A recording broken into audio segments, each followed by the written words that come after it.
Boom. Super pumped. Let's do it. Boom. What's up, everyone? Welcome to Simulation. I'm your host, Alan Sakyan. Really excited to be talking about thoughts on Tekashi 6ix9ine. So he is known as a rainbow-themed rapper and internet personality. He is quite the nuanced person to have a discussion about, so I'm really looking forward to talking about it with everyone. And there's a lot to unpack, and I have notes, I have imagery for us to look at as we go through this. That's his famous rainbow-themed hair and grill that he's wearing on his teeth, and also clothing and whatnot.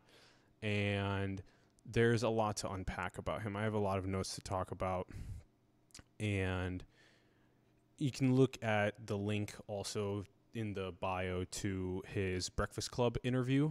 He's had 2 of them, and also another interview on the Angie Martinez show, where he unpacks the reason why his name is 6ix9ine, which we'll actually get to in more detail with you. We'll go over that together.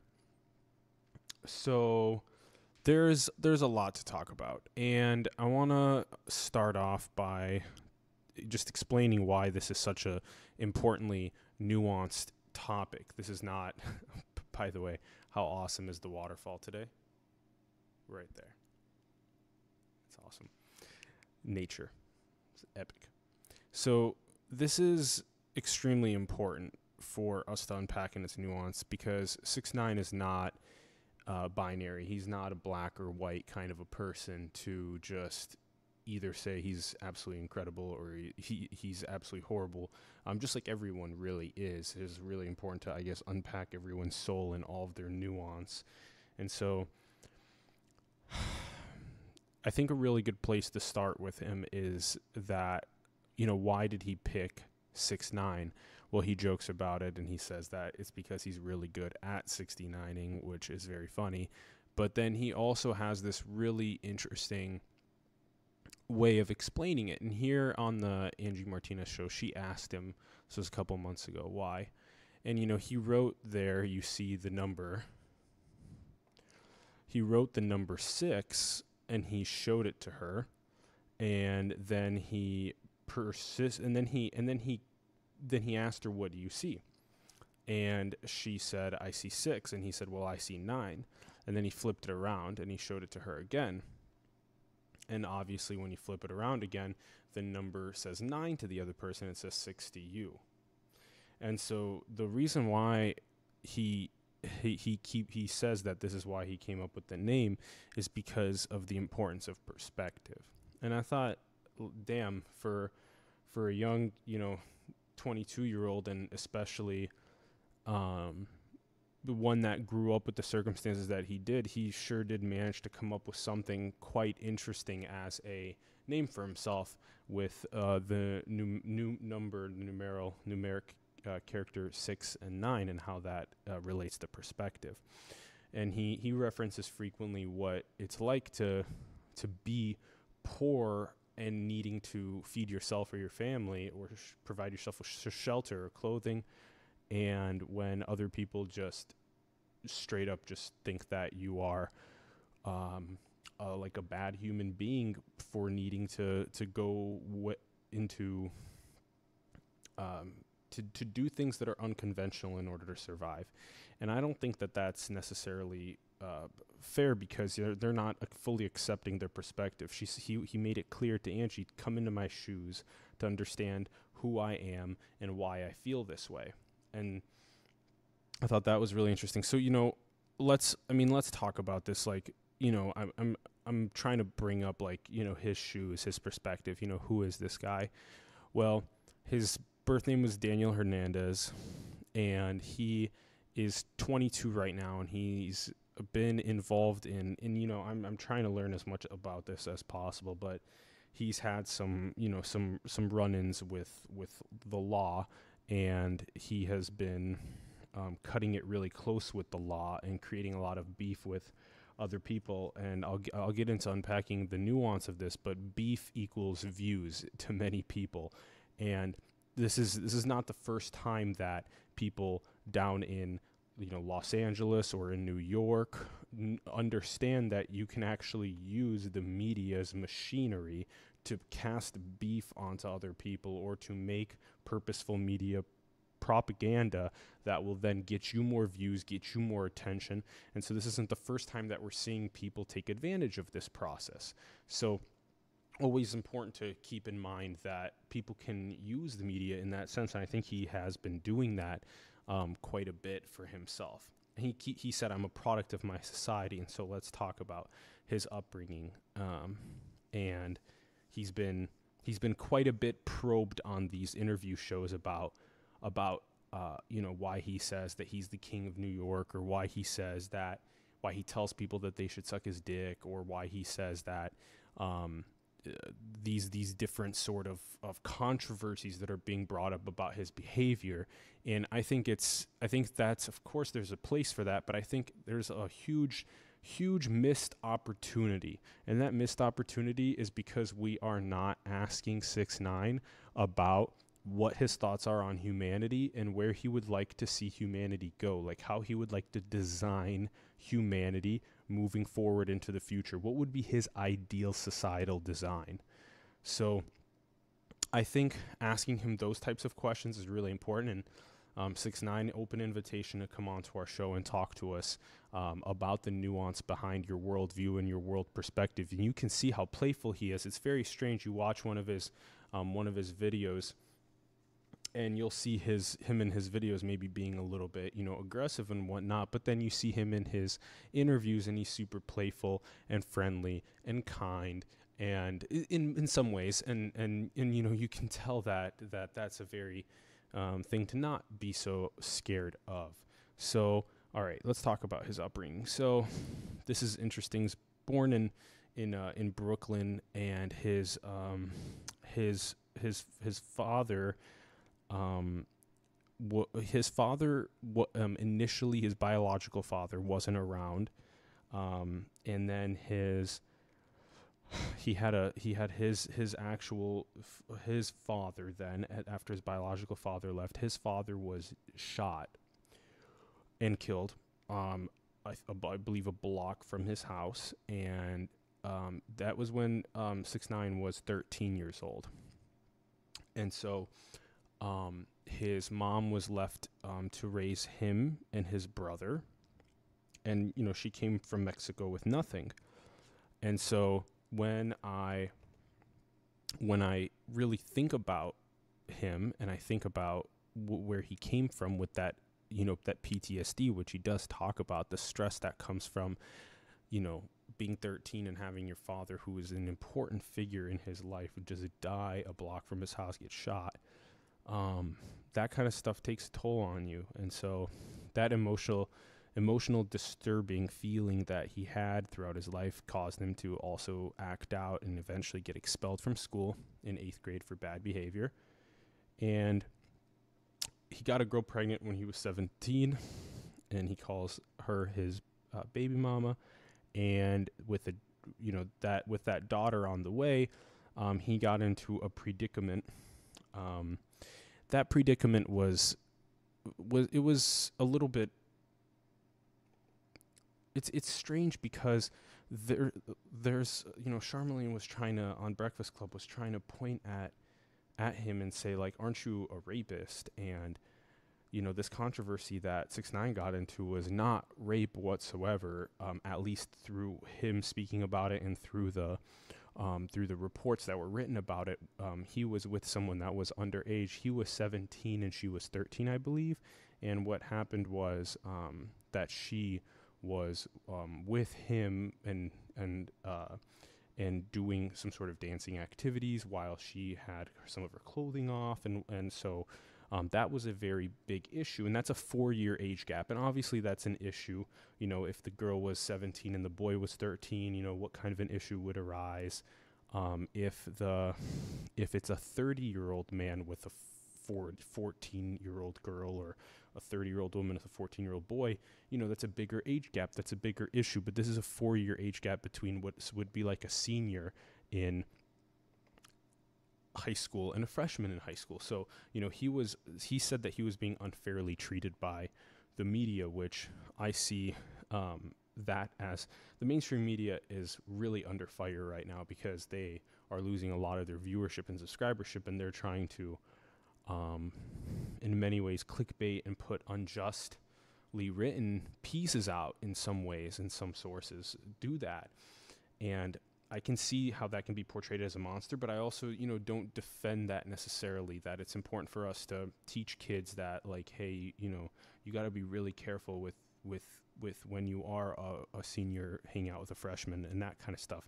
You have to be very, very careful of that kind of stuff. And so there's a lot of susceptibility to young minds. And so that kind of also catalyzed the significant law infringement for him, where they were throwing around numbers like that he was going to be sentenced for 15 years, and he didn't have a lawyer. He had less than $1,000, and so it was really tough for him to have kind of come with a realization that, hey, like I have to get through this. I have to plead guilty because I don't have anything to fight against this, and it's better for me to just plead guilty and get on probation or do what I need to do as a young kid. And so he did, and he ended up, because he had a daughter on the way, so he ended up moving on past that.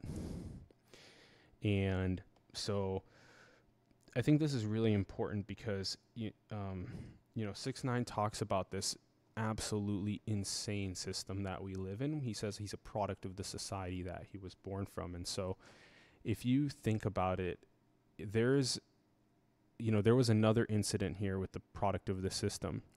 His name was Khalif Browder. And Khalif Browder had a very, very interesting story. Khalif Browder was accused of stealing a backpack. This was in New York City, and I believe this was about 8 years ago or so. And he was incarcerated for 3 years for stealing a backpack. And this is the kind of stuff that's crazy. And so after he was incarcerated for 3 years, there were 2 years of those 3 years were of solitary confinement. And this was for being accused of stealing a backpack. He ended up going and, after he got out of jail after 3 years, he ended up committing suicide. He tried to commit suicide inside. This was at, Rikers is the prison in New York. And he ended up, writing about it and talking about how just absolutely insane that experience was for him, and how this is now happening more and more across the world, and it's very unjust for young people to go through a process like that. And so I think that system that they're speaking of is very unjust in many ways, and it's important to correct that unjustness. It's extremely difficult to talk about this subject. It's very nuanced and delicate and close to people's souls, and so when you get this close to people's souls and hearts and spirits, it's tough to talk about in all of its nuance. And thank you for being here and talking to us here about it. So just to continue moving forward, he's frequently talking about the difference between doing something for fun or doing something as a job. And when you do something for fun, you doesn't even feel like a job. So that means that he's able to do fun things, that he wakes up every day and he gets to be himself, even though it can be participate in some things that may be deemed as stupid, like saying things like, suck my dick to people, or creating so much beef with people, or doing things that are violent or with weapons, or dealing with drugs. And doing that kind of stuff can get you into trouble quickly, and and that's why there was a statement from the NYPD that we'll get to in a bit, which is why he's currently in the process of of potentially being locked up for a long time. And it's a little sad because he's got some interesting messaging that I think is important for the world to hear, but also it can be important to make sure that young people are not being involved in these types of serious behaviors that can put other people's lives at risk and whatnot. It's very complicated because, in an ideal, utopic world, there may be some more sort of communal living and communal processing and more peace and love and harmony across the world, and less of the authoritarian forces and more of the sort of just more understanding. And I don't I don't know how that would evolve with violence and gangs and drugs and guns and stuff like that. And it's tough. It's really tough to unpack. The NYPD statement said, "We actually tried to warn him, but he refused to listen. His crew should have shielded him from being involved in any crime, because he was their chance to get out. Tekashi's arrest hurts the whole crew. When you get involved in shootings in NYC, it's an express ticket to prison." And that was from Ebro in the morning, and he got a statement from his source at the NYPD, and that beef that he was creating in NYC was really extremely it was good for his likes and his views and the media spotlight, but it was really bad for him to get locked up, and he wasn't listening to people that were trying to help him. But other people weren't really getting who he was and what he was trying to express, because if you can get a whole society, if you can get civilization to calm down a little bit and not care so much about the words "suck my dick," just like they're fucking words and that's it, that you can potentially transition a whole generation of people from being very butthurt and upset by those words to potentially not caring so much about those words and living their lives with more of a just be yourself. It doesn't, be yourself.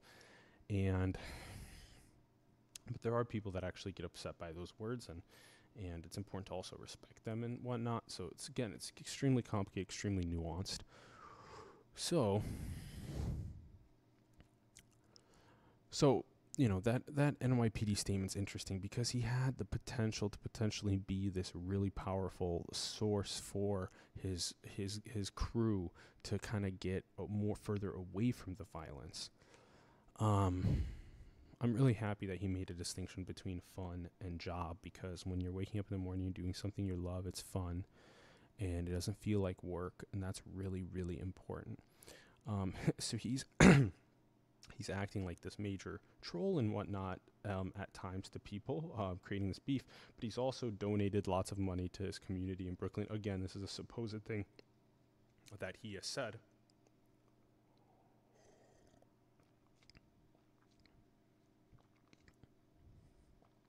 Shout out, by the way, Who Will Teach Robots Ethics? It's one of our mugs. You can check it out on our website, simulationseries.com. So we ask these powerful questions. Join us in asking these questions. So he's reported himself that he's done extremely charitable work in his local neighborhoods. He said that in Brooklyn he's given away $1 million. And earlier in about when he did the first Breakfast Club interview, he said that he had given away a couple tens of thousands of dollars in his community, and he would just go and just talk to random kids on the streets, and it wouldn't be like through a foundation. It would just be giving people money, and they said that he was humble, and that he said that in the recent Breakfast Club interview about a week ago, he said that it was on November 16th that he had to give $1 million in donations to people to support the neighborhood. And I think that's very interesting that he is already giving so much in philanthropy. If that's really the case, that's really interesting that is him, that is who he is, and that he's choosing to do that. And so maybe he was actually on the right track to helping move the ball forward with the youth in some ways. And so, I always challenge us to think about that. So he keeps talking about this like sense of, of God for himself, that he's like, he is the king of New York, that he is, his streaming numbers are nuts, which apparently they absolutely are nuts, and that he is just experiencing tremendous success, and that he had a period of time where, the most recently where he fired all of his promoters. I think this is extremely important to unpack because there's we act as promoters at Simulation because we do live events with prominent figures. And when we do that, it's very difficult to negotiate the right terms with the speakers because it depends on when they're, how prominent they are, when they're blowing up, if they're getting an honorarium or a percentage of profit. There's so much nuance that actually goes into it. But one thing that you never get a second chance at is your word. And not never, but that you have to act like you don't get a second chance at is your word. You have to be integrity high levels of integrity and love and honesty towards the people you're working with. And so what 6ix9ine discovered was that he was actually not getting much integrity from the people that he was working with. And it's through things like this that his rate for his shows was $100K, and that he was getting $60K from his promoters. And so he called and canceled the performance, and then he ended up getting a feedback from the booking, from the people that were actually booking him, saying that, hey, we've already paid you $180K, which means that they were paying him $180K and that his promoters were only paying him $60K. So they were actually getting they were ripping him off quite significantly. And there's a further convo with these booking people where they said that, hey, like 6ix9ine, we've paid you $3.6 million for 15 dates, and 6ix9ine was only told by his promoters that he was getting up $600,000 for those 15 dates. So he was really pissed off that they were pocketing $3 million, and that is absolutely absurd, that this whole process of like, who do you trust and how do you trust them? Like, look at that, pocketing $3 million. Like, where's their respect for him and what he's bringing to the community and what he's trying to give back to the community? And, he's multiple times said that he's brings insane energy to his stages. And I haven't been yet, but that's very nuts that they also did some extortion towards him, that they threatened to leak some stuff, personal stuff about him to TMZ, and that he said that the worst thing is jealousy, and that there's a bunch of dirty players out there, and you gotta figure out who those dirty players are and surround yourself with clean players and really try your best to do that. He's had some interesting advice about that.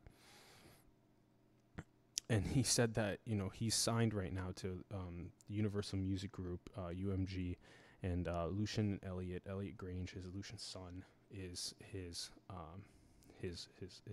manager, his agent, and that he's fired everyone else, and that he says that he fears God and the FBI most. So he had this crazy story of him being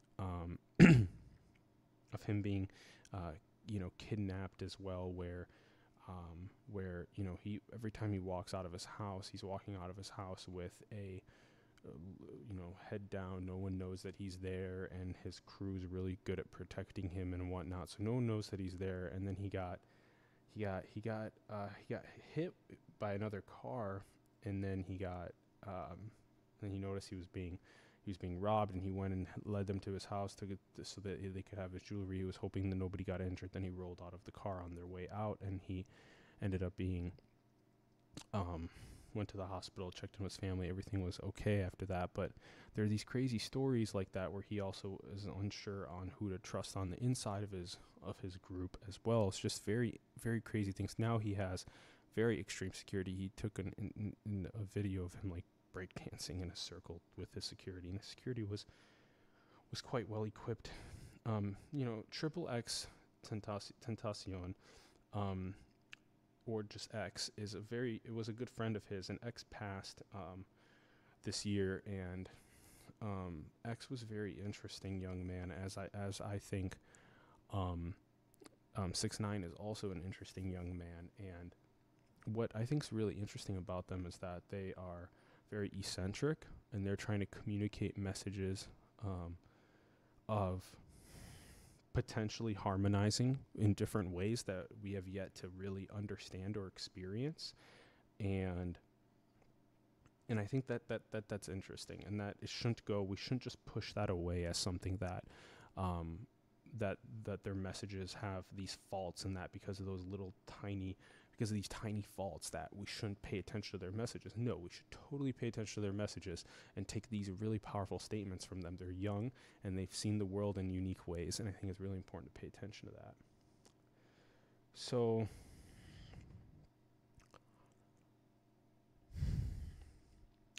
rather than continuing his education when he was young, he ended up going and supporting his mother financially after his father died. And so he was working as a busboy, and he was also slanging cannabis, heroin on the streets. And that's what it was. That's at least what I got from Wikipedia. He might be able to tell you differently about things. Who knows? Or maybe that's from a criminal report when he got caught. But so there's this thing called SCUM, which is Society Can't Understand Me, which I think it's a way of saying that it's difficult for society to understand people when young people are trying to find ways to fit into society that are unconventional, that this whole path that's been paved for a majority of people in the world doesn't fit certain people. And I think that's becoming more and more important to actually realize that path that's paved for so many people is not the path for everyone, and that letting people go in through these different creative pursuits and endeavors will actually unleash their full potential without putting other people at super duper danger. That's really important as well along the way. So, all right, just I don't want to spend an extreme amount of time on this stuff, but he's extremely complicated, he's extremely nuanced, and he's both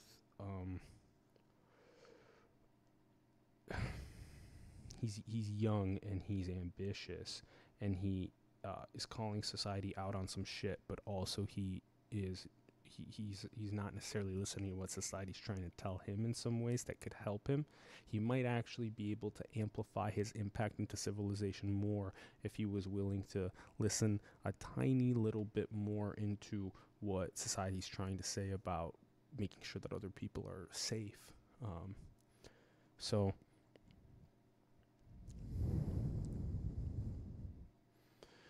yeah, there were apparently a lot of chances that were given to him to be able to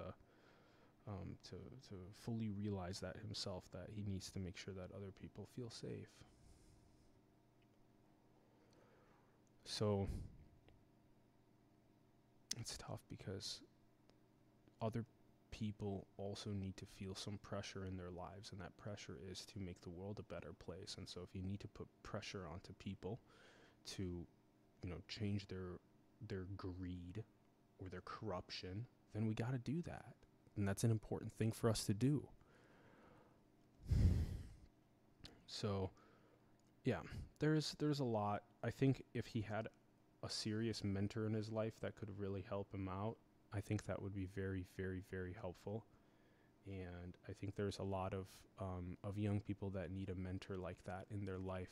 And with a mentor like that, so much can be achieved, because it can the wisdom can be disseminated, but not trapping their spirit. It's very complicated because you can't trap their spirit so they can't flourish, but it's more like helping them augment their vision so they can flourish in a way that is more effective, because society has a lot of in many ways they're constraints, but they're constraints for people to be safe and not feel like they're around gun violence or around extreme cases of very addictive drug use, that kind of stuff. So I would definitely keep an eye on what's going on. I think this aspect to him is very interesting. He has this, I'm going to show you here. He has this very, very interesting sort of personality and style that he carries with him. That, you know, this style of like rainbow hair and rainbow clothing, and that with that sort of like uniqueness that he carries in that sense, that he's getting even more under people's skin, because, you know, how can someone that's, you know, that dresses that way or looks that way get under people's skin? And like, that's one of the things that he keeps up on, is that he creates the music that gets tons of streams. He creates the beef that gets him more media, and that he is able to scale up the fastest. And I think this is another thing that we'll talk about soon in more of our content about network effects.